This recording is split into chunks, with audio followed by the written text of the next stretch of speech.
এবারে যে প্রশ্নটা করব সেটা হচ্ছে সিয়াম পালনে রোগ বৃদ্ধি পাবে এবং ক্ষতিও হবে, তবুও পরহেজগারি মনে করে সিয়াম পালন করে যাওয়া এটা কেমন হবে?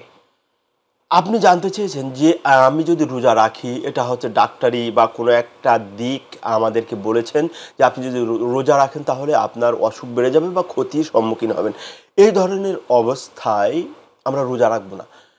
পরহেজগারি মনে কারণ করে রোজা রাখবো না আমরা। না, ক্ষতির সম্মুখীন হলে রোজা রাখা যাবে না। কারণ আল্লাহ সুবহানাহু ওয়া তাআলা আমাদেরকে এক আয়াতে আমাদেরকে বলেছেন, ওয়ালা তুলকু বিআইদিকুম ইলা তাহলুকা, তাহলুকা। তোমরা নিজেরা নিজেদেরকে ক্ষতির সম্মুখীন করো না, জি, জি। ধ্বংসের দিকে নিজেদেরকে ঠেলে ঠেলে দিও না। তাহলে আপনি ক্ষতি সাধন হবে জানছেন, শুনছেন, তারপরেও আপনি রোজা রাখছেন, তাহলে আপনি এই আয়াতে খেলাপ করছেন। জি, জি। দ্বিতীয়ত আল্লাহ নবী সাল্লাল্লাহু আলাইহি ওয়াসাল্লাম বলেছেন, লা দারারা ওয়ালা দিরার, দিরারা। নিজেকে ক্ষতিগ্রস্ত করো না, অপরকেও ক্ষতিগ্রস্ত করো না।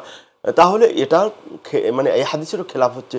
তাহলে আপনি যদি জানেন এবং ডক্টর প্রেসক্রিপশন করেছেন, সব জীবনে মিলিয়ে ঝুঁকি আছে, রোগ বাড়বে। রোগ বাড়বে, ক্ষতি হবে, আপনার স্বাস্থ্যের ক্ষতি হবে, সব মিলিয়ে তারপরে যদি আমি কেউ রোজা রাখি, তাহলে আপনি আল্লাহর কোরআনের খেলাপ করলেন, নবীর ওই সুন্নাহর খেলাপ করলেন, ডক্টরের যে দিক নির্দেশনা ছিল মানলেন না। সেটাও খেলাপ করলেন। অতএব আমাদেরকে সুযোগ দিয়েছেন এগুলোকে অ্যাভয়েড করে মানে অন্য টাইমে করে নেওয়া। সুস্থ হওয়ার পরে করে দিলাম আমরা। হ্যাঁ, অন্য সময়।